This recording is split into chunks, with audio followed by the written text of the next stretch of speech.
Welcome. आपका स्वागत है। इस महीने हम देखेंगे कि हम यहोवा की सेवा खुशी खुशी कैसे कर सकते हैं। बच्चों की परवरिश करने से माँ बाप को बहुत खुशी मिलती है, पर उन्हें कुछ मुश्किलों का भी सामना करना पड़ता है।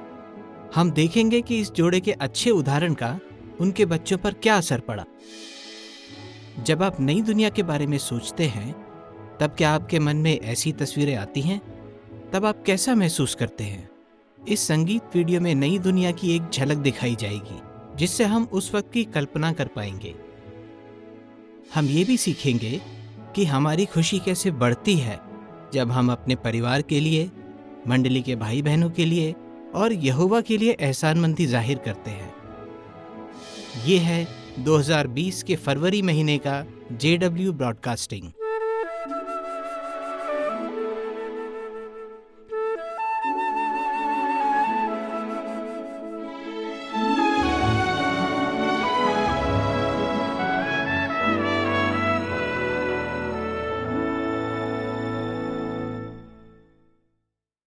तो आइए इस कार्यक्रम की शुरुआत में हम इस विषय पर ध्यान दें। खुशी खुशी यहोवा की सेवा करो।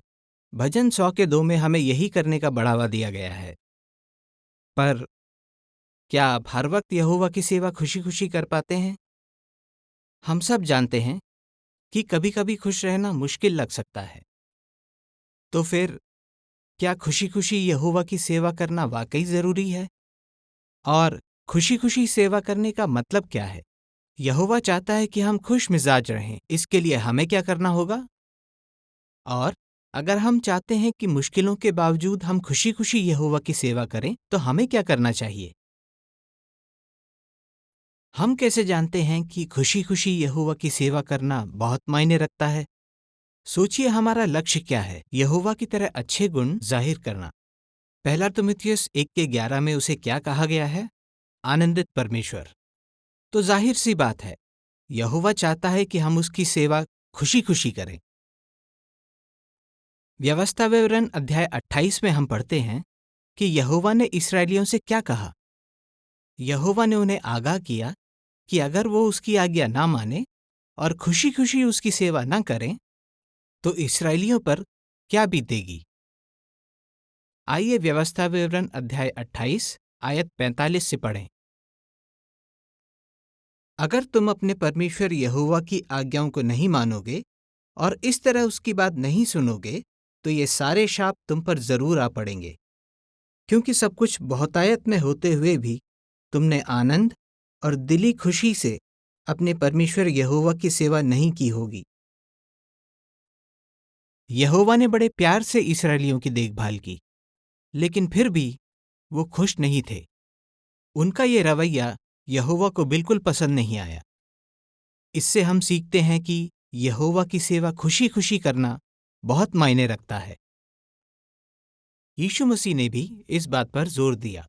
उदाहरण के लिए पहाड़ी उपदेश में यीशु ने सिखाया कि हम खुश कैसे रह सकते हैं। ये बातें मत्ती अध्याय 5 में दर्ज हैं और अध्याय 5 के इस हिस्से को सुख देने वाली 9 बातें कहा जाता है। आगे चलकर प्रेषित पौलुस ने पवित्र शक्ति के फल के बारे में लिखा, और खुशी पवित्र शक्ति का एक गुण है, उसके फल का एक पहलू है। खुश मिजाज रहना बहुत मायने रखता है, और यहोवा हमें अपनी पवित्र शक्ति देता है ताकि हम खुशी खुशी उसकी सेवा करते रहें। पर क्या इसका ये मतलब है कि हम दिन भर हंसते मुस्कुराते रहेंगे, खुशी से उछलते रहेंगे और जिंदगी बड़े मजे से कटेगी? नहीं, यहोवा हमसे ये उम्मीद नहीं करता।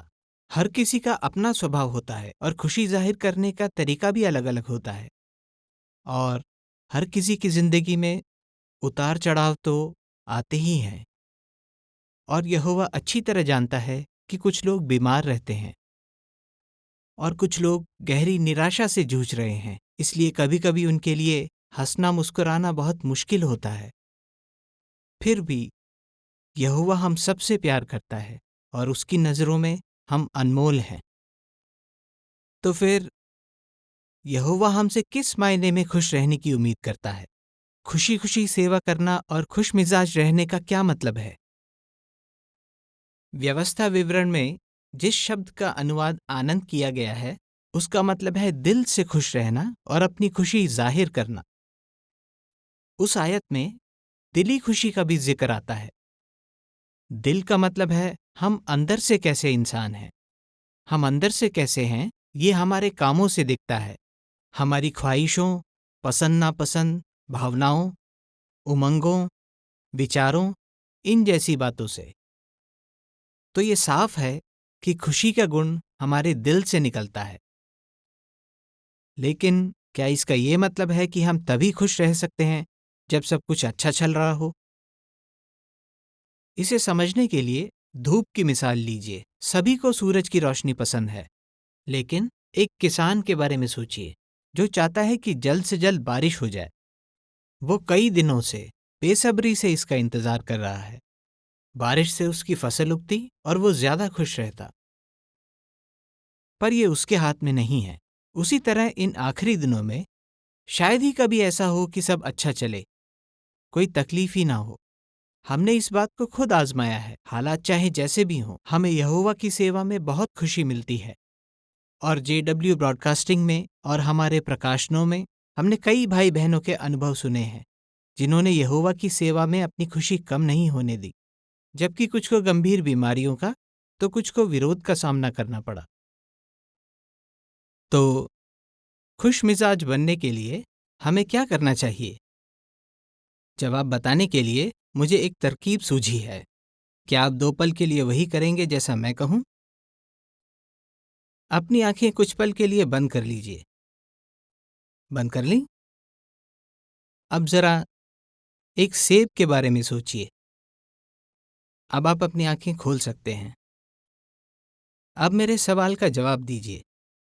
क्या आपके मन में एक लाल सेब की तस्वीर आई, या एक हरे वाले की, या फिर पीले वाले की? आप इस सवाल का जवाब क्यों दे पाए? मैंने तो बस इतना कहा था कि आप एक सेब के बारे में सोचिए। हम जो सोचते हैं उसकी हमारे मन में एक तस्वीर बन जाती है। दिन भर हमारे मन में सैकड़ों तस्वीरें आती हैं। एक बार जब हम उनके बारे में सोच लेते हैं तो ये ऐसा है मानो हम उन तस्वीरों का एक ढेर लगा देते हैं। जब हम एक बात पर फिर से सोचते हैं तो ऐसा है मानो उस तस्वीर को नीचे से निकालकर हम ढेर के ऊपर रख रहे हैं। जब हम उस बात के बारे में काफी समय तक सोचते ही नहीं हैं, तो वो तस्वीर उस ढेर में नीचे और नीचे चली जाती है और उस बात को याद करना भी मुश्किल हो जाता है। दरअसल तस्वीरों का ये ढेर, यानी हमारे ख्याल, हमारे मन में होते हैं। इन तस्वीरों का या हमारे ख्यालों का असर हमारी भावनाओं पर पड़ता है। शायद हमें एहसास भी ना हो और इनकी वजह से हम खुश हो जाएं या दुखी। कोई काम हमें उबाऊ लगे या मजेदार, वगैरह वगैरह। यहोवा हमारा सृष्टिकर्ता है। वो जानता है कि इन दो बातों में कितना गहरा नाता है, हमारे ख्यालों और तस्वीरों में। चलिए दूसरा राजा अध्याय 6 खोलें और ध्यान दें कि यहोवा ने इसी बात को मन में रखते हुए कैसे अपने सेवक की मदद की। यहाँ हम पढ़ते हैं कि सीरिया के राजा ने कुछ आदमियों को भेजकर एलीशा को पकड़ने की कोशिश की। इसका एलीशा के सेवक पर क्या असर पड़ा, ये जानने के लिए चलिए दूसरा राजा अध्याय 6 खोलिए, आयत 15 से पढ़ते हैं। अगले दिन जब वह आदमी जो सच्चे परमेश्वर का सेवक था सुबह सुबह उठा और बाहर गया, तो उसने देखा कि घोड़ों और युद्ध रथों समेत एक बड़ी सेना शहर को घेरे हुए है। वह फौरन एलीशा के पास जाकर कहने लगा, मालिक, मालिक, अब हम क्या करें? वो बहुत डर गया था। शायद उसने सोचा कि वो बिल्कुल बेसहारा है और कल्पना करने लगा कि जब वो पकड़े जाएंगे तो उनके साथ क्या होगा। क्या एलीशा अपने सेवक की हिम्मत बंधा पाता? आयत 16 देखिए। मगर एलीशा ने कहा, घबरा मत, उनके साथ जितने हैं उनसे कहीं ज्यादा हमारे साथ हैं। एक तरह से एलीशा कह रहा था, किसी और बात के बारे में सोचो। सोचो कि कितने सारे हमारे साथ हैं। क्या उसकी हिम्मत बढ़ी? ऐसा मालूम होता है कि वो इन हौसला बढ़ाने वाली बातों पर ध्यान नहीं लगा पाया। वो सोच ही नहीं पा रहा था यहोवा उन्हें कैसे बचाएगा। यहोवा ने उसकी मदद कैसे की? आइए देखें कि दूसरा राजा 6 के 17 में क्या लिखा है। फिर एलीशा प्रार्थना करने लगा, हे यहोवा, मेहरबानी करके इसकी आंखें खोल दे ताकि ये देख सके।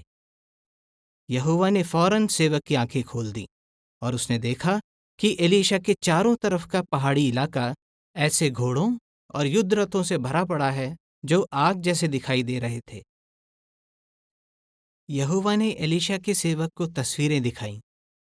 घोड़ों और रथों को देखकर उसकी आंखें फटी की फटी रह गईं। अब उसका पूरा ध्यान इस बात पर था कि यहोवा उनके साथ है, सब कुछ उसके काबू में है। अब मन की आंखों से वो देख पाया कि जीत यहोवा की ही होगी। उसका डर दूर हो गया, वो खुश हो गया। उसने जो देखा उससे उसकी सोच और उसका नजरिया पूरी तरह बदल गया।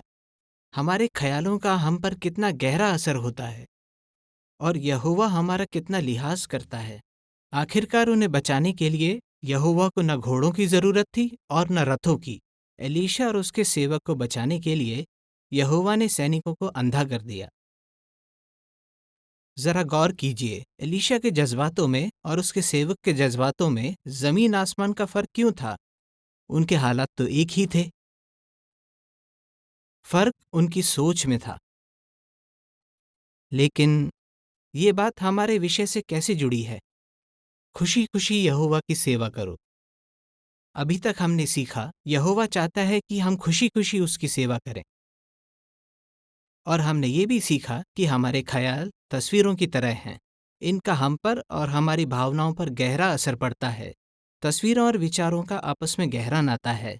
इसलिए रोमियो 12 के 2 में प्रेषित पौलुस ने बताया कि हम किस बारे में सोचते हैं ये बहुत मायने रखता है।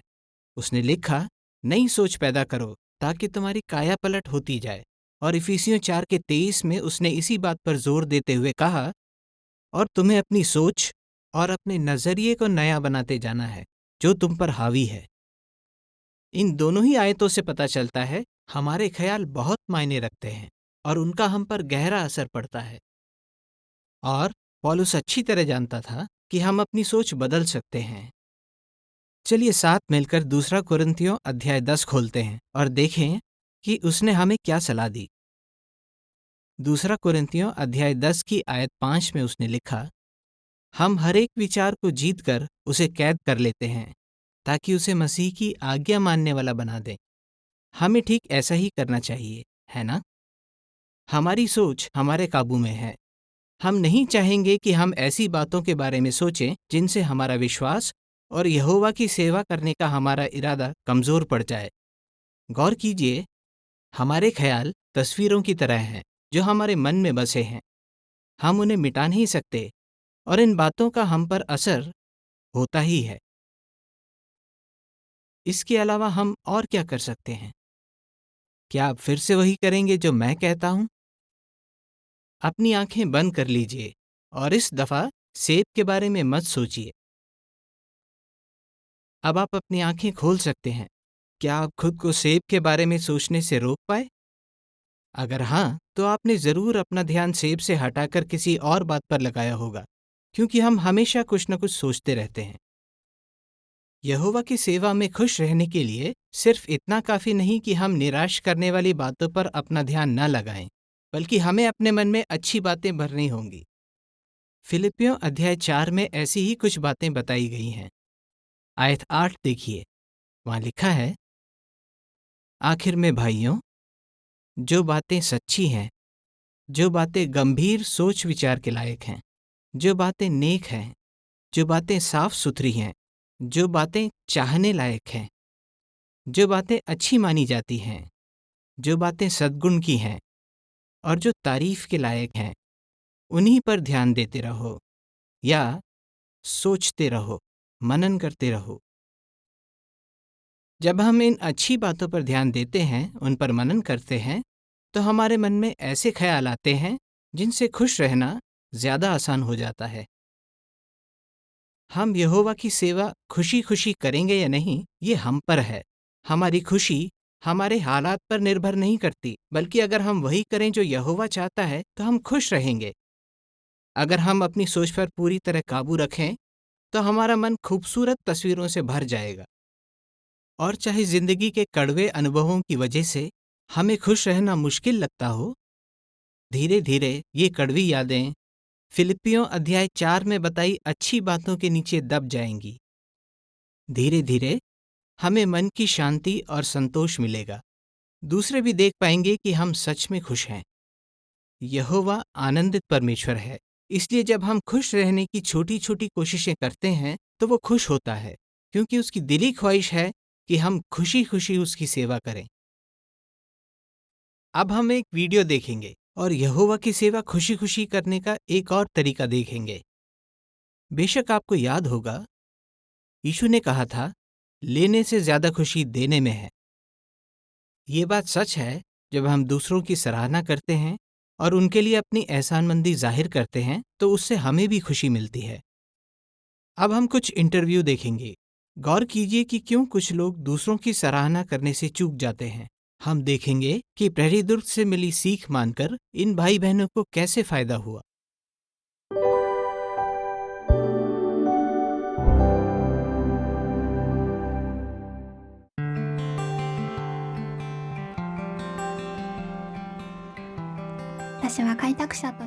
मैं एक पायनियर हूँ और हर हफ्ते कुछ दिन बेथल में भी सेवा करती हूँ।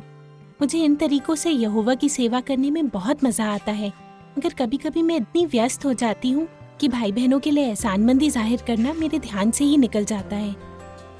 妻に感謝をする。 मैं चाहता तो था कि अपनी पत्नी की सराहना करूं, उसका धन्यवाद करूं, पर मुझे शर्म सी आती थी। मुझे ये बहुत ही मुश्किल लगता था। मुझे पता था कि मुझे ये जताना चाहिए कि मैं उसे अनमोल समझता हूं, पर मैं हिम्मत नहीं जुटा पा रहा था। मैं समझ गया कि मुझे इस बारे में खोजबीन करनी होगी, गहराई से सोचना होगा।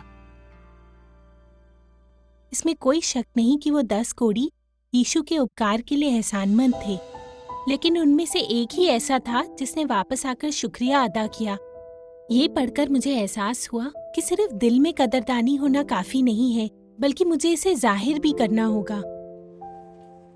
एसाव उतावला था, वहीं दूसरी तरफ दाविद सच्ची उपासना के बारे में गहराई से सोचता था, उसकी बहुत कदर करता था।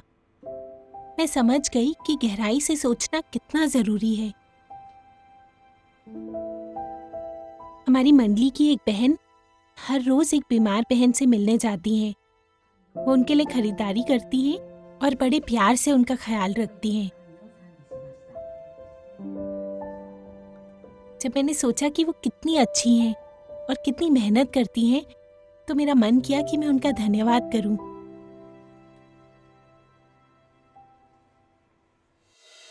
जो लोग यहोवा को खुश करते हैं, उन्हें आशीषें देकर वो जाहिर करता है कि उसे उनकी कदर है। अगर मैं यहोवा के जैसा बनना चाहता हूं, तो मुझे दिल से अपनी पत्नी का एहसान मानना चाहिए। शायद मैं ये सोच बैठा था कि उल्टा उसे मेरा शुक्रिया अदा करना चाहिए। आखिर परिवार की जरूरतें तो मैं पूरी करता हूं ना। जब मैंने सोचा कि यहोवा मेरी पत्नी की कितनी कदर करता है, तो मैं चाहता था कि मैं भी अपनी बातों से दिखाऊं कि मैं उसका एहसानमंद हूं। अब मैं उससे प्यार से बात करता हूं और धीरे धीरे मेरे चेहरे के भाव भी बदल रहे हैं। यही नहीं, अगर अनबन हो जाए तो हम जल्दी से सुलह कर लेते हैं। हमारा रिश्ता और भी गहरा होता जा रहा है। जब मैं अपनी बातों और कामों से दिखाती हूँ कि मैं एहसानमंद हूँ, तो मुझे बहुत खुशी मिलती है। भाई बहनों के साथ मेरा रिश्ता और मजबूत हो गया है। अब हम पक्के दोस्त बन गए हैं। मैं समझ गई कि यहोवा चाहता है कि हम खुश रहें, इसलिए वो कहता है कि हमें दूसरों का एहसान मानना चाहिए। ये जानकर मैं यहोवा के और भी करीब आ गई हूँ।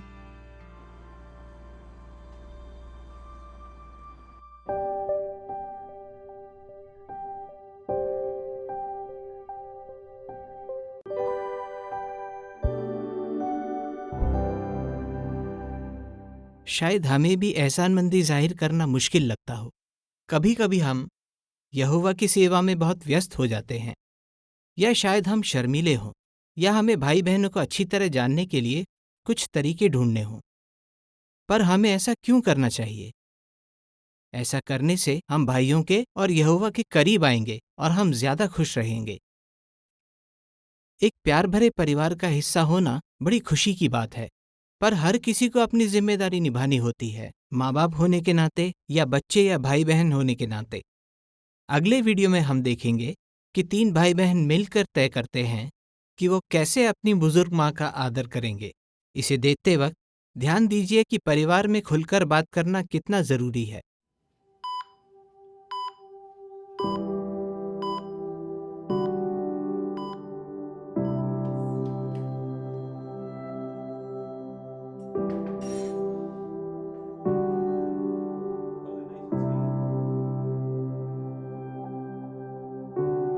मम्मी पहले भी इस तरह बीमार हुई थी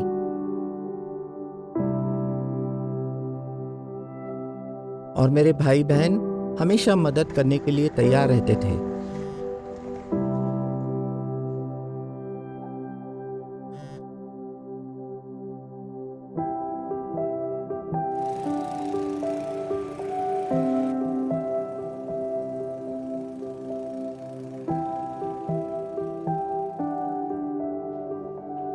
पर इस बार डॉक्टर ने जो कहा वो सुनकर हमारे पैरों तले जमीन खिसक गई।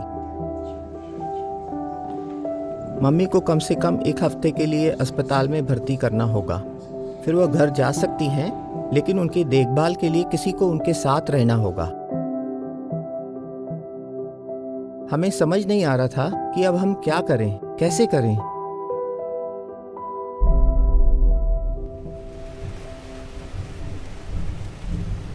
जब भाइयों ने मदद का हाथ बढ़ाया था तब मुझे मना नहीं करना चाहिए था, पर मैं नहीं चाहता था कि मैं उन पर बोझ बनूं। जूली जानती थी कि मैंने क्यों मना किया और वो सोच रही थी कि क्या उसे अपनी बैथल सेवा छोड़ देनी चाहिए।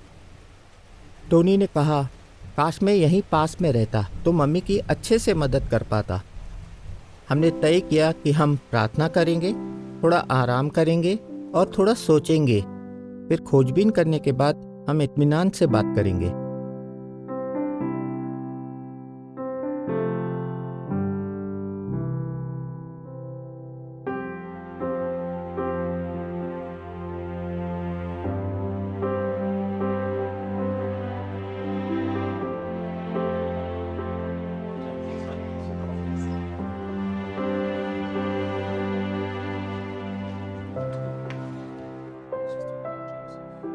मैंने उन्हें बताया कि मैंने यूसुफ की मिसाल से क्या सीखा।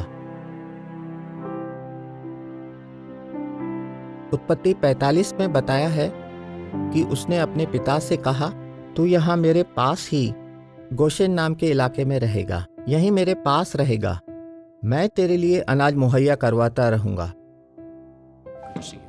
यूसुफ का पिता याकूब बहुत दूर रहता था, लेकिन यूसुफ उसकी देखभाल करना चाहता था, इसलिए उसने कुछ कदम उठाए। इस तरह वो ये जिम्मेदारी अच्छे से निभा पाया।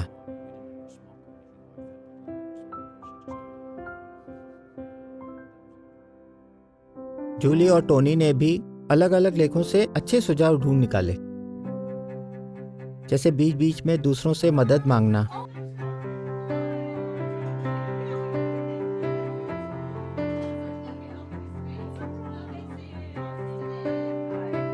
हर रोज मम्मी से फोन पर बात करना,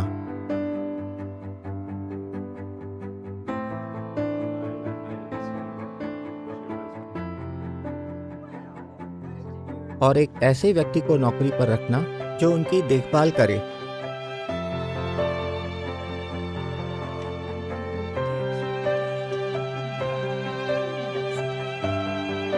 हमने पहले से नहीं सोचा था कि अगर मम्मी ज्यादा बीमार हो जाए तो हम क्या करेंगे, पर यहोवा ने हमें हर मुश्किल पार करने की हिम्मत दी है।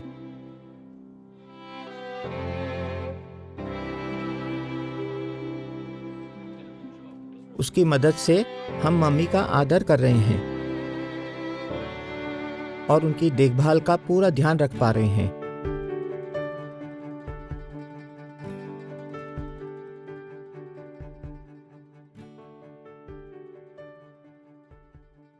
इस वीडियो में हमने देखा कि एक परिवार ने अपनी बुजुर्ग माँ की देखभाल करने के लिए क्या किया। जाहिर सी बात है, हर परिवार के अपने ही हालात होते हैं, इसलिए हर एक को प्रार्थना करके और सोच समझ के फैसले लेने चाहिए। अपने बुजुर्ग माता पिता की देखभाल से जुड़े फैसले लेने के लिए आपके परिवार को कहाँ से मदद मिलेगी? बाइबल के सिद्धांतों से। और जैसा कि हमने वीडियो में देखा, सबको खुलकर बात करनी चाहिए। जब हम प्यार और आदर से पेश आएंगे तो हम मिलकर सही फैसले ले पाएंगे। बच्चों की परवरिश करने से माँ बाप को खुशियाँ मिलती हैं, पर इसमें कुछ मुश्किलें भी आती हैं। चलिए अमेरिका के अलास्का चलें, जहाँ हम बोडी परिवार से मिलेंगे।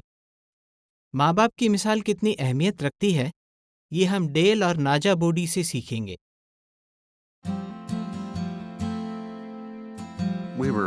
पहले हम अल्बर्टा में एक छोटे से शहर में रहते थे, फिर हमारे बच्चे हुए। जब हम क्रेग आके रहने लगे तब हमारे 4 बच्चे थे और अब हमारे 9 बच्चे हैं। बच्चे यहोवा से मिली विरासत है। उनकी अच्छी तरह परवरिश करने के लिए राज को पहली जगह देना, उनके लिए अच्छी मिसाल बनना, नियमित तौर पर सभाओं और प्रचार में जाना बेहद जरूरी है। हम अच्छी तरह जानते थे कि अगर हम खुद यहोवा को पहली जगह देंगे तभी हम उनके लिए अच्छी मिसाल बन पाएंगे। उन्होंने हमें समझाया कि सच्ची खुशी हमें यहोवा की सेवा में मिलती है। मम्मी पापा ने बातों से कहीं ज्यादा कामों से दिखाया कि हम पहले राज की खोज करें। हम 9 बच्चे थे, उन्हें सांस लेने की भी फुर्सत नहीं थी, लेकिन उन्होंने इस बात को कभी बहाना नहीं बनाया। 9 बच्चों को पालना क्या होता है, कोई मुझसे पूछे।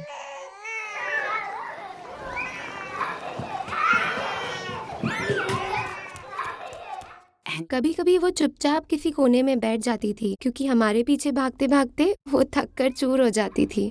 मुझे याद है एक दफा सभा में जाने का वक्त हो रहा था और मैं पूरी तरह पस्त हो गई थी। मैंने यशाया 40 के बारे में सोचा, जहाँ लिखा है यहोवा पर भरोसा रखने वालों को नई ताकत मिलती रहेगी। मैंने सोचा यहोवा ही मुझे सभा में जाने की ताकत देगा, इसलिए मैंने प्रार्थना की और तैयार हो गई। भगदड़ मची रहती थी।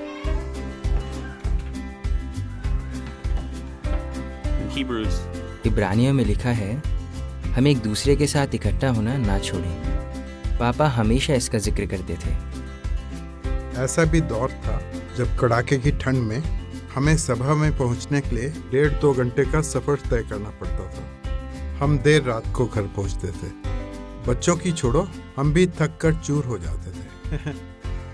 मम्मी पापा सभाओं को बहुत अहमियत देते थे, इसलिए मुझे एहसास हुआ कि सभाओं में जाना कितना ज़रूरी है। उन्होंने हमें सिखाया कि हमें बिना नागा प्रचार में जाना चाहिए, ठीक जैसे हम सभाओं में नियमित तौर पर जाते हैं। बचपन से यही सीखा।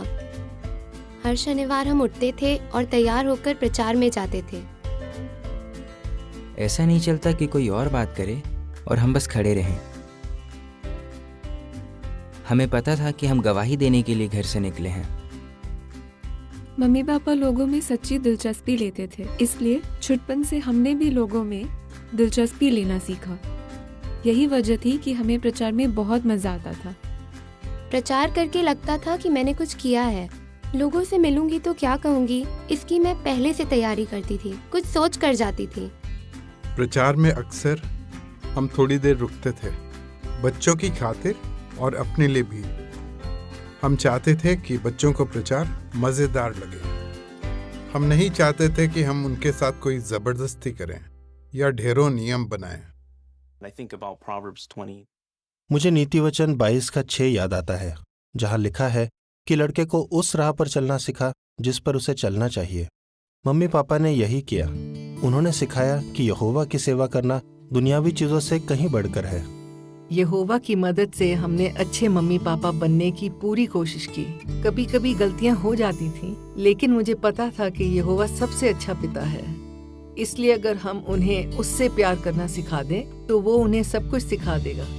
हम जानते हैं कि हम अच्छे से बच्चों की परवरिश इसलिए कर पाए क्योंकि यहोवा हमारे साथ था।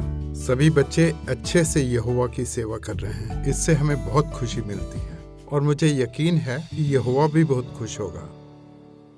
शायद आपके 9 बच्चे ना हो, या शायद 7 या 5 या 2 भी ना हो, मगर सभी माँ बाप को डेल और नाजा से एक अहम सीख मिलती है। आपको याद है उनकी एक बेटी ने क्या कहा था? उसने कहा, मम्मी पापा ने बातों से कहीं ज्यादा कामों से दिखाया कि हम पहले राज की खोज करें। इतने बड़े परिवार की देखभाल करना आसान नहीं था, पर डेल और नाजा ने हमेशा सबसे ज्यादा अहमियत यहोवा की उपासना को दी। उनकी बढ़िया मिसाल का उनके सभी बच्चों पर कितना गहरा असर पड़ा। अब आइए हम शासी निकाय के भाई स्टीवन लेट की सुनाएं। उन्होंने बेथल परिवार को बताया कि कौन सी बुराई हमारी खुशी छीन सकती है और हम खुद को इससे कैसे बचाएं। इस चर्चा का विषय है, हर तरह के लालच से खुद को बचाए रखो। यहोवा ने यिर्मयाह के सचिव बारूक को इस बारे में बड़े प्यार से सलाह दी। उसने कहा, बड़ी बड़ी चीजों की ख्वाहिश करना बंद कर। हम नहीं जानते कि वो बड़ी बड़ी चीजें क्या थीं, धन दौलत बटोरना या शोहरत कमाना या साजो सामान इकट्ठा करना। पर बारूक के मन में कौन सी बुराई पनप रही थी? यहोवा ने उसके मन में क्या देखा? लालच। इनसाइट किताब में इसकी परिभाषा दी गई है, कुछ पाने का जुनून होना या कुछ पाने की ऐसी भूख जो कभी नहीं मिटती। एक शब्दकोश के मुताबिक लालच का मतलब है दौलत या किसी और चीज को पाने का स्वार्थ या हद से ज्यादा इच्छा रखना। यहोवा मानो बारूक से कह रहा था, लालच करना बंद कर। और यही बात यहोवा हमसे भी कहता है, हमें खबरदार करता है। वही सलाह जो यहोवा ने बारूक को दी, यीशु मसीह हमें देता है। लूका अध्याय 12 खोलिए। हमारा मुख्य वचन इसी अध्याय से है, लूका 12 का 15। ध्यान दीजिए यीशु ने क्या कहा। लूका 12 का 15। फिर उसने यानी यीशु ने भीड़ से कहा, तुम अपनी आंखें खुली रखो और ध्यान दीजिए, हर तरह के लालच से खुद को बचाए रखो। क्योंकि चाहे इंसान के पास बहुत कुछ हो, तो भी उसकी दौलत उसे जिंदगी नहीं दे सकती। तो हर तरह के लालच से खुद को बचाए रखने में कौन हमारे आड़े आता है? हमारे 3 खतरनाक दुश्मन। आइए देखें कि हम इनका सामना कैसे कर सकते हैं। पहला दुश्मन है अपरिपूर्णता। उत्पत्ति 8 के 21 में यहोवा ने कहा, बचपन से इंसान के मन का झुकाव बुराई की तरफ होता है, और एक तरह की बुराई है लालच। हम देख सकते हैं कि बचपन से लोगों का झुकाव लालच की तरफ होता है। मिसाल के लिए नन्हे मुन्ने बच्चे भी कुछ छीन लेते हैं और उसे कसकर पकड़ लेते हैं। मेरा है, मेरा, मेरा। वो बचपन से ही लालच करने लगते हैं। जब हम किसी बच्चे को देखते हैं तो कहते हैं, ये कितना प्यारा है ना, या शायद ये अपनी माँ की परछाई है, या बिल्कुल बाप पे गया है। पर किसी बच्चे को देखकर कोई ऐसा कभी नहीं कहता, इस बच्चे को देखो तो इसमें बिल्कुल भी स्वार्थ नहीं। बच्चे खुद ब खुद निस्वार्थ नहीं बन जाते, इसके लिए माँ बाप को काफी मेहनत करनी पड़ती है। हमारा दूसरा दुश्मन कौन है? शैतान। उसने बगावत क्यों की? लालच की वजह से। उसने ऐसी चीज पर नजर डाली जिस पर सिर्फ यहोवा का हक था। उसकी लालसा करने लगा। आखिर वो क्या चाहता था? उपासना। और वो तो चाहता है कि हम भी यहोवा के साथ अपना रिश्ता तोड़ दें। वो चाहता है कि हम लालच के फंदे में फंस जाएं। हम में पहले से ये फितरत होती है, और वो चाहता है कि ये हम पर पूरी तरह हावी हो जाए। जरा सोचिए, शैतान हवा को बहकाने में कैसे कामयाब हुआ, जबकि वो तो परिपूर्ण थी। उसने उसे लालच के फंदे में फंसाया। उसके मन में ऐसी चीज के लिए लालच पैदा किया जिस पर सिर्फ यहोवा का हक था, है ना? एक तरह से वो कह रहा था, अच्छा तो तुम बाकी सब पेड़ों के फल खा सकते हो, पर इसका नहीं। ये तो जाती है। जो पेड़ तुम्हें नहीं दिया गया, तुम्हें उसकी लालसा करनी चाहिए। शैतान ने उन्हें यानी आदम हवा को किस कदर लालची बना दिया, ये समझने के लिए आइए एक मिसाल पर ध्यान दें। मान लीजिए आपके यहाँ कुछ मेहमान आए हैं और आप उनसे कहते हैं, मैं चाहता हूं इसे आप अपना ही घर समझो। आप उन्हें किचन में ले जाते हैं और फ्रिज खोलकर दिखाते हैं। उसमें खाने पीने की चीजें खचाखच भरी हुई हैं। रसोई के हर कोने में तरह तरह की चीजें रखी हुई है। ये सब आपके लिए है, हिचकिचाना मत। लेकिन फिर आप एक छोटा सा दराज खोलते हैं और उसे कहते हैं, ये कुछ चीजें मैंने अलग रखी है किसी और मौके के लिए, प्लीज ध्यान रखना, इसमें से कुछ मत खाना। पर ऐसी चीजें फ्रिज में और बाकी दराजों में पड़ी हैं, आपको किसी चीज की कमी नहीं होगी। क्या आप ये सोचेंगे मैंने कुछ ज्यादा ही बंदिशें लगा दी? क्या आपने उनकी देखभाल करने में कोई कसर छोड़ दी? नहीं, ऐसा बिल्कुल नहीं है। यहोवा भी दरिया दिल है, उसने आदम हवा के लिए प्यार भरा इंतजाम किया था। पर अब सोचिए, आप किचन में जाते हैं और आप देखते हैं कि आपके मेहमान उसी दराज से निकाल कर खा रहे हैं, जबकि आपने मना किया था। आपको गुस्सा आएगा, आपको लगेगा उन्होंने चोरी की है, और आप उन चोरों से कहेंगे कि वो आपके घर से निकल जाए। यहोवा को भी ऐसा ही लगा होगा और उसने भी यही कदम उठाया। हवा के पास जो था, अगर वो उसी में संतोष करती तो वो कभी शैतान के झांसे में नहीं आती। हमारा तीसरा दुश्मन कौन है? ये दुनिया। ये दुनिया शैतान की मुट्ठी में है और शैतान की फितरत चारों तरफ हवा की तरफ फैली हुई है। इसे दुनिया की फितरत कहा जाता है। हम कह सकते हैं कि यहोवा परमेश्वर अपने लोगों पर पवित्र शक्ति फूंकता है या उन्हें पवित्र शक्ति देता है ताकि वो उसकी तरह निस्वार्थ बने। वहीं दूसरी तरफ शैतान अपनी बदबूदार दुनिया की फितरत फूंकता है। वो चाहता है कि लोग उसकी तरह बने, स्वार्थी और लालची बने। शैतान की दुनिया हमारे मन में ऐशो आराम की चीजों का लालच कैसे पैदा करती है? अनगिनत विज्ञापनों से। लोगों पर विज्ञापनों की बौछार होती रहती है।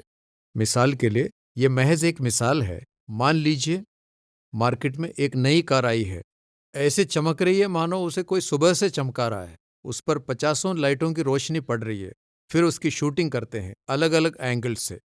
उसी वक्त एक औरत आती है, उसने भड़कीले कपड़े पहने हैं और वो कार के पास आती है और आपको शायद एहसास भी ना हो, पर धीरे से एक बढ़िया धुन बजने लगी है। वो दरवाजा खोलकर कार में बैठ जाती है। धुन अचानक से तेज हो जाती है। उसका अलग ही मजा होता है, मानो वो आपसे कह रहे हैं, हाय बेचारा, तेरे पास ये कार नहीं तो तेरे पास क्या है? वो ये नहीं बताएंगे कि आपको कितनी किस्तें भरनी पड़ेंगी और इस चक्कर में आपकी कितनी सभाएं छूटेंगी। तेरे पास ये कार नहीं तो तेरी जिंदगी नहीं। हमें ललचाने के लिए विज्ञापनों में अक्सर ऐसी ही तरकीबें अपनाई जाती हैं, फिर चाहे वो फोन या टैबलेट बेच रहे हों या कुछ और। इस दुनिया की फितरत पर जीत हासिल करने के लिए हमें जद्दोजहद करनी होगी। कहीं ऐसा ना हो कि लालच हमारे दिल में पनपने लगे। अगर हम ध्यान न दें तो पैसों और चीजों का प्यार इस कदर हमारे दिल में घर कर सकता है कि यहोवा के लिए प्यार की जगह ही ना बचे। अगर ऐसा हुआ तो यीशु की तरह दुनिया पर जीत हासिल करने के बजाय दुनिया हम पर जीत हासिल कर लेगी। हाँ, ये सच है, इन 3 दुश्मनों का सामना करना आसान नहीं है और यीशु की सलाह मानकर हर तरह के लालच से खुद को बचाए रखना बहुत मुश्किल है। पर जरा सोचिए, यीशु के शब्दों से पता चलता है कि लालच सिर्फ एक तरह का नहीं होता। लालच के कई रूप हो सकते हैं, इसलिए हमें हर तरह के लालच से खुद को बचाए रखना है। दवा से जहर को काटा जा सकता है, तो लालच के जहर से खुद को बचाने के लिए हमें कौन सी दवा लेनी होगी? वो दवा है संतोष की भावना। उदाहरण के लिए, एक तरह का लालच है ऐशो आराम की चीजें बटोरने में लग जाना। लेकिन हमारे पास जो है, अगर हम उसी में संतोष करें तो हम लालच के असर से बच सकते हैं। 1 तीमुथियुस 6:8 में लिखी बात को आप अच्छी तरह जानते होंगे। इसलिए अगर हमारे पास खाने और पहनने को, और जैसा फुटनोट कहता है, सिर छिपाने की जगह है, तो हमें उसी में संतोष करना चाहिए। संतोष करने से हमारी सुरक्षा होती है। और यही बात यहोवा ने बारूक से कही, तेरी जरूरतें पूरी हो रही हैं, बड़ी बड़ी चीजों की ख्वाहिश करना बंद कर, तेरे पास जो है उसी में संतोष कर, जरूरी बातों पर ध्यान दे। फिर यहोवा ने उसे इसकी वजह बताई। यिर्मयाह 45:5 देखिए। यहोवा ने कहा, क्योंकि मैं सब इंसानों पर एक विपत्ति लाने वाला हूं। अगर तू इस इच्छा को काबू में कर ले तो मैं तेरी जान सलामत रखूंगा। और आज हम पर भी यही बात लागू होती है ना? हमारे जमाने में भी यहोवा सब इंसानों पर एक विपत्ति लाने वाला है, तो हमें जिन चीजों की जरूरत है हम उन्हीं में संतोष करेंगे और राज की खोज करेंगे। हम तो परदेसी और प्रवासी हैं। ये पहला पत्रस 1:17 में दर्ज है। प्रवासी का क्या मतलब है? इस मिसाल पर गौर कीजिए। सोचिए कि हमने अपने क्षेत्रीय अधिवेशन के लिए किराए पर एक जगह ली है। आप चाहते हैं कि सब कुछ ठीक ठाक हो, इसलिए शायद आप वहां कुछ छोटे मोटे सुधार करें। शायद आप वहां जमकर सफाई करें, कहीं कहीं पेंट करें, टॉयलेट और लाइट वगैरह ठीक करें। पर क्या आप पूरे हॉल को अंदर और बाहर से नए सिरे से पेंट करेंगे? क्या आप सारी सीटें उखाड़ फेंकेंगे और नई सीटें लगाएंगे? क्या आप गाड़ियां खड़ी करने के लिए एक नई जगह बनाएंगे? नहीं ना। आप अच्छी तरह जानते हैं कि आप एक प्रवासी हैं। रविवार के बाद आप वो जगह खाली कर देंगे। खैर, हम ठीक ठीक नहीं जानते कि इस दुनिया का अंत कब होगा, पर हम जानते हैं कि ऐसा जल्द होगा। इसलिए हम अपना जीवन सादा रखते हैं। हम प्रवासी हैं। हम में एक और तरह का लालच आ सकता है, बड़ा नाम कमाने का लालच। यहोवा ने हमें जो भी काम दिया है, अगर हम उसी में संतोष करें तो हम इस फंदे से बच पाएंगे। अगर कोरा संतुष्ट रहता तो वो भी इस फंदे से बच जाता। हम में गलत किस्म की लैंगिक इच्छाओं का भी लालच आ सकता है, चाहे हम शादीशुदा हों या कुंवारे। अगर हम अपने हालात पर संतोष करें तो हमारी हिफाजत होगी। अगर दावीद संतुष्ट रहता तो ना ही गलत इच्छा उसके मन में पैदा होती और ना ही वो अनैतिकता के फंदे में फंसता। लालच के और भी रूप हैं, जैसे पियक्कड़ या पेटू होना, पर हर मर्ज की एक ही दवा है, संतोष करना। यहोवा से हमें जो भी मिला है हमें उसी में संतोष करना चाहिए।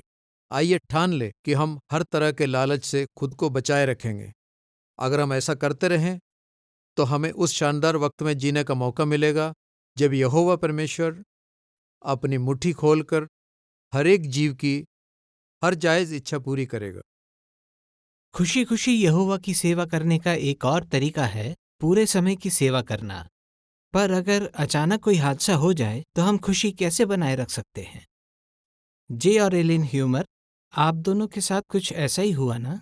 यहाँ आकर अपनी आपबीती सुनाने के लिए आपका बहुत शुक्रिया।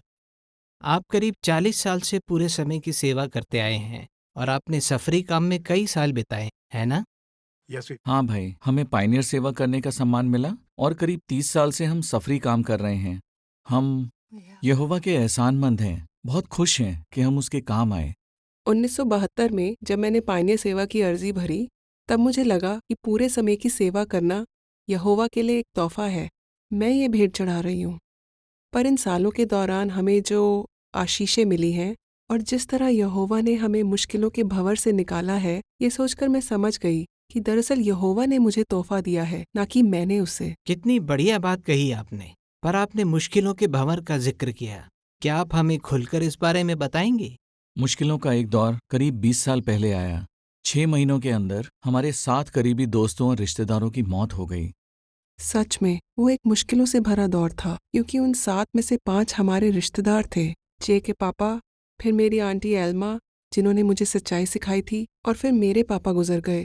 ऐसा लगा मुसीबतें एक के बाद एक आती जा रही हैं। हम अंदाजा भी नहीं लगा सकते कि आपके दिल पर क्या बीती होगी। अयूब की तरह आपने कई मुसीबतें झेली, फिर आपने ऐसा क्या किया ताकि आपकी खुशी लौट आए? खुशी खुद ब खुद नहीं लौट आती। हमने अपना ध्यान भाई बहनों पर लगाया, उनके साथ काम करने पर। अगर हम ऐसा नहीं करते तो रह रहकर यही बातें हमारे मन में घूमती रहती। हमने मरे हुओं के जी उठने के बारे में भी सोचा, इस आशा पर मनन करके मानो हमने उद्धार का टोप पहन लिया, जिससे हमारे दिल और दिमाग की हिफाजत हुई, ताकि हम इस बोझ से दब न जाएं। हमने प्रचार में दूसरों को भी इस आशा के बारे में बताया और इस तरह हमारी आशा पक्की होती गई। सच में शुक्रिया। तो क्या मैं पूछ सकता हूँ कि आपने और क्या कदम उठाए? इन बातों के करीब 4 साल बाद हम पर मानो मुसीबतों का पहाड़ टूट पड़ा। हमारे भांजे क्रिस्टोफर की सड़क हादसे में मौत हो गई। वो सिर्फ 17 साल का था। सफरी काम शुरू करने से पहले वो और उसके मम्मी पापा हम सब एक ही घर में रहते थे। इलेन और मैंने सोचा था कि हम इस दुनिया में बच्चे नहीं करेंगे, इसलिए हम क्रिस को ही अपना बच्चा मानते थे। उसकी मौत ने हमें अंदर से तोड़कर रख दिया। परिवार में सभी को गहरा सदमा लगा, खासकर उसके मम्मी पापा को। क्रिस्टोफर अपने पापा और नानी के साथ प्रचार में जाने वाला था। वो राजघर के लिए निकल पड़ा था, पर सड़क पर जमी बर्फ की वजह से उसकी गाड़ी स्लिप हो गई और दूसरी कार उससे आ टकराई। उसने वहीं दम तोड़ दिया। दर्द बर्दाश्त के बाहर था। हम पूरी तरह टूट गए थे, मानो हमारा मन कुचल गया हो। मैं सदमे में थी और प्रार्थना भी नहीं कर पा रही थी। दबी हुई आहें भी नहीं निकल रही थीं। 3 दिन तक मैं यहोवा से बात नहीं कर पाई, पर मैं सुन रही थी। इससे आपका क्या मतलब है? मुझे याद है हम सब एक साथ थे, पूरा परिवार था, और मेरी बहन किसी को बता रही थी कि क्रिस्टोफर की लाश जलाई गई थी। हम कुछ इंतज़ाम करने में लगे हुए थे, पर यह सुनकर मेरा कलेजा छलनी हो गया। मैं वहीं गिर पड़ी और बिलक बिलक के रोने लगी। मैं बिल्कुल बेबस महसूस कर रही थी, और मैंने सोचा शायद मरियम को भी ऐसा ही लगा होगा जब उसने कहा, प्रभु अगर तू यहाँ होता तो ऐसा ना होता। पर वहीं लेटे लेटे मुझे दीदी की आवाज़ सुनाई दी, जाओ उसकी बाइबल ले आओ और जो आयत उसे सबसे अच्छी लगती है उसे पढ़कर सुनाओ। जय ने वही किया। वो भजन 91 पढ़ने लगा जो मुझे मुँह ज़बानी याद था, और अब मैं सुन रही थी कि यहोवा मुझसे क्या बोल रहा है। अच्छा, तो क्या आपने सिर्फ एक दफ़ा यहोवा की सुनी? नहीं, बिल्कुल नहीं। मैं जानती थी कि मुझे खूब खोजबीन करनी होगी, इसलिए मैंने जी उठने के बारे में हर लेख ढूंढ निकाला, दिलासे के बारे में हर आयत पढ़ी, और हमारे प्रकाशनों में जो तस्वीरें आती हैं उन पर मैंने गहराई से सोचा। मुझे एक आयत अच्छे से याद है, वो मेरे दिल को छू गई। वो बात भजन 56 के 8 में लिखी है। वहाँ लिखा है, तू मेरे दर दर भटकने का हिसाब रखता है, दया करके मेरे आंसुओं को अपनी मशक में भर ले, उनका हिसाब तेरी किताब में लिखा है। मैंने सोचा, यहोवा हमारा कितना ख्याल रखता है, कितना ध्यान रखता है, हर आंसू का हिसाब रखता है, अपनी किताब में लिखता है। ये सोचकर यहोवा के लिए मेरा प्यार और भी बढ़ गया। तो आप प्रकाशन पढ़कर सुनते रहे कि यहोवा आपसे क्या कह रहा है, और आपको दिलासा मिला।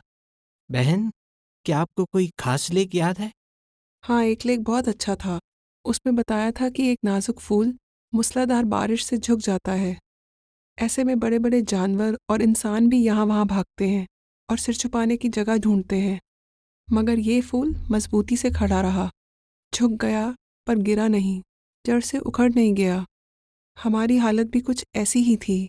इसमें बताया गया था कि जिस तरह वो फूल बारिश से बच नहीं सकता, उसे उसकी मार झेलनी ही पड़ती है, उसी तरह हमें भी अपनों से बिछड़ने का गम सहना ही पड़ता है।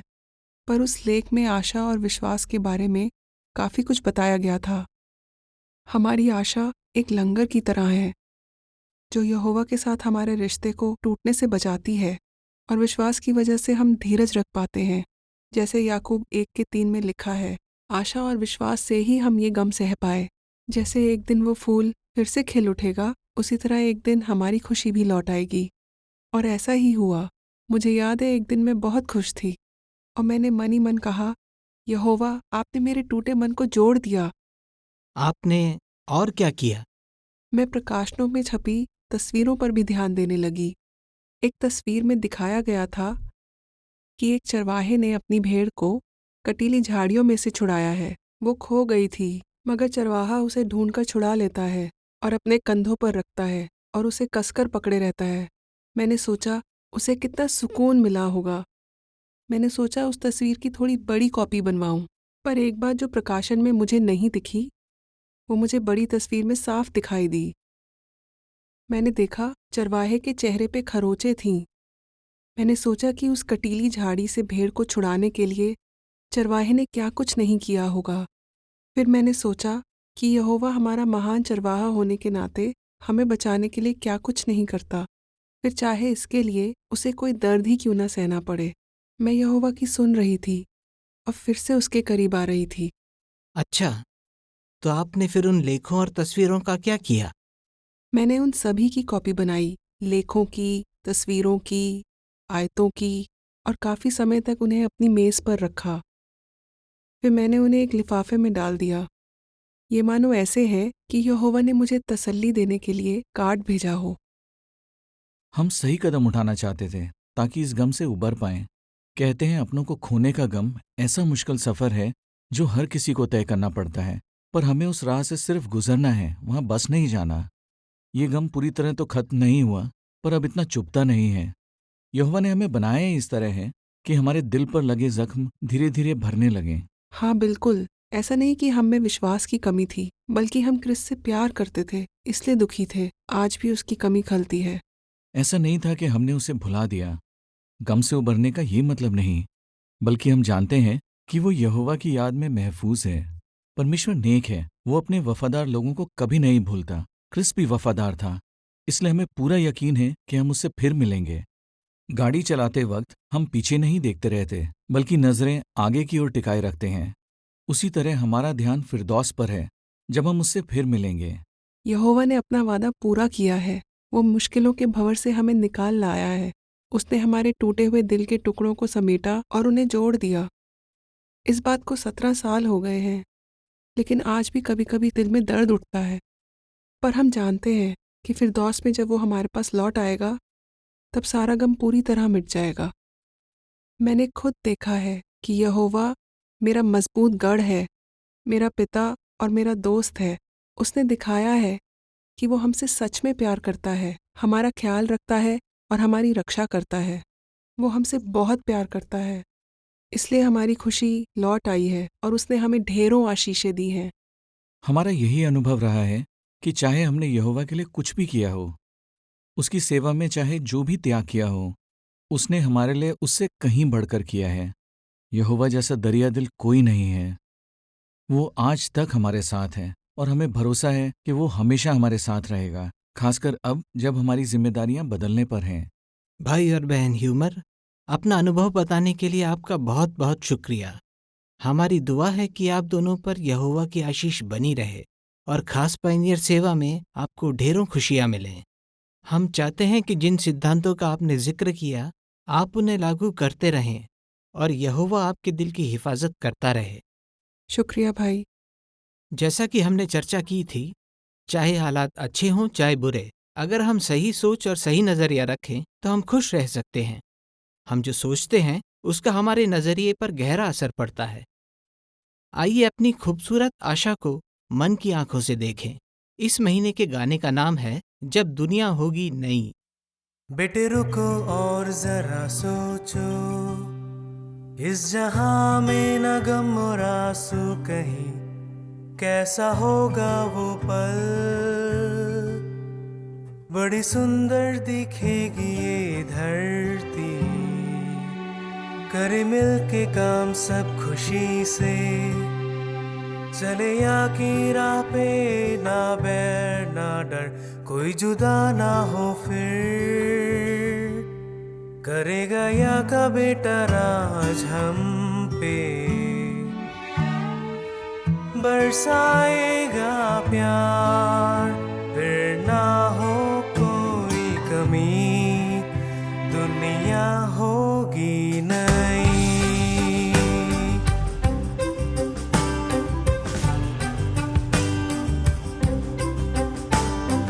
आशा है जलता दिया, संजो के दिल में रखना सदा, जोश ऐसा भर देना हारे हम दिन वो दूर नहीं, जब दुनिया होगी नई।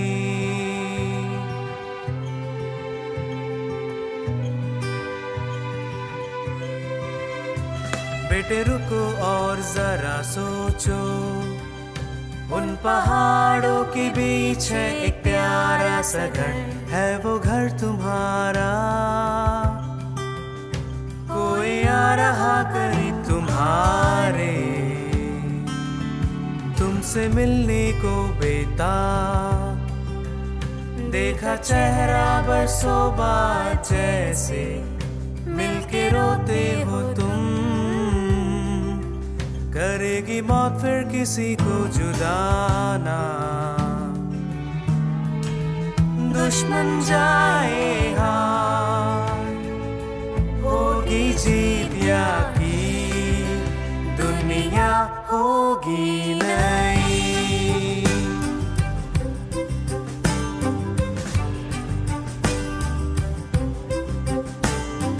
आशा है जलता दिया, संजो के दिल में रखना सदा, जोश ऐसा भर देना हारे हम दिन वो दूर नहीं।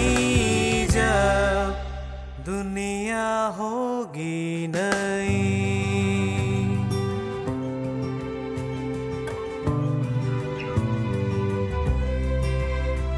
कहा याने जो भी उसका हर वचन पूरा होगा, और मकसद या का है ये, सब जीवों की इच्छा करते पूरी।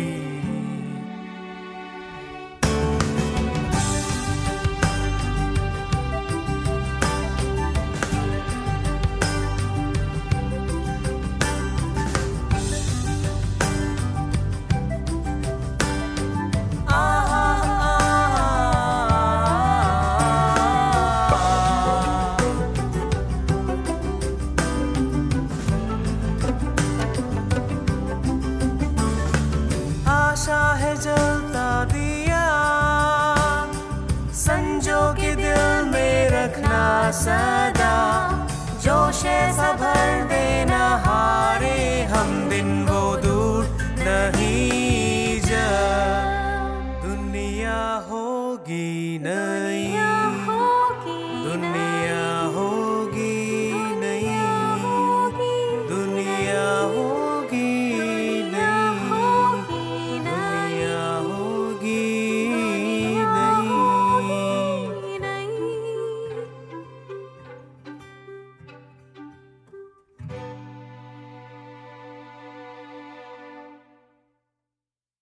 आप जरूर इस खूबसूरत गाने को बार बार सुनना चाहेंगे और शायद गुनगुनाना भी चाहें। हम चाहते हैं कि हम अपना ध्यान अपनी आशा पर लगाए रखें और इसका हम पर जबरदस्त असर होगा। यहोवा की सेवा में हमारी खुशी बढ़ती ही जाएगी। इस कार्यक्रम के आखिर में आइए मार्टिनिक चलें। ये बहुत ही सुंदर जगह है। मार्टिनिक कैरिबियन द्वीप समूह के पूर्वी हिस्से में है। इस द्वीप की लंबाई सिर्फ 80 किलोमीटर है और इसकी चौड़ाई करीब 35 किलोमीटर है। यहाँ के लोग इसे फूलों का द्वीप कहते हैं। यहाँ के नज़ारे बहुत ही खूबसूरत हैं। यहाँ के रेतीले किनारे, जंगल, नदियाँ, गन्ने के खेत और विशाल पहाड़ देखते ही बनते हैं। यहाँ के सबसे ऊंचे पहाड़ का नाम है पेले। यहाँ 20वीं सदी का सबसे खतरनाक ज्वालामुखी फटा था। 1902 में जब ये ज्वालामुखी फटा तो इसने करीब 30,000 लोगों की जान ली, क्योंकि उन्होंने चेतावनियों को अनसुना कर दिया। हमारे भाई बहन प्रचार में अक्सर इस हादसे का जिक्र करते हैं। आज यहाँ की 62 मंडलियों के 4,700 से ज़्यादा प्रचारक 8 भाषाओं में प्रचार करते हैं। यहाँ की कुछ भाषाएं हैं फ्रेंच, अंग्रेज़ी, फ्रेंच साइन लैंग्वेज, अरबी और मार्टिनिक क्रियोल। भाई बहन करीब 4,500 अध्ययन चलाते हैं, यानी करीब करीब हर प्रचारक एक अध्ययन चला रहा है। हर साल करीब 10 लाख सैलानी इस खूबसूरत द्वीप को देखने आते हैं, खासकर बड़े बड़े जहाज़ों से। लेमरा नाम के शहर में हर साल करीब 55,000 लोग अपने जहाज़ और नाव लाते हैं। इसलिए हमारे भाई घर घर प्रचार करने के बजाय नाव प्रचार करते हैं। ये लात्रिनिती नाम का शहर है। करीब 2 साल पहले यहाँ पर मार्टिनिक क्रियोल भाषा की मंडली बनी। आज इस मंडली में 91 प्रचारक और 10 पायनियर हैं। यहाँ के भाई बहन गांव देहातों में, छोटी छोटी पहाड़ियों में और जहाँ कहीं लोग मिलें उन्हें प्रचार करते हैं। लात्रिनिती मंडली के भाई बहन आपको अपना मसीही प्यार और शुभकामनाएं भेजते हैं। यहोवा के साक्षियों के विश्व मुख्यालय से ये है JW ब्रॉडकास्टिंग।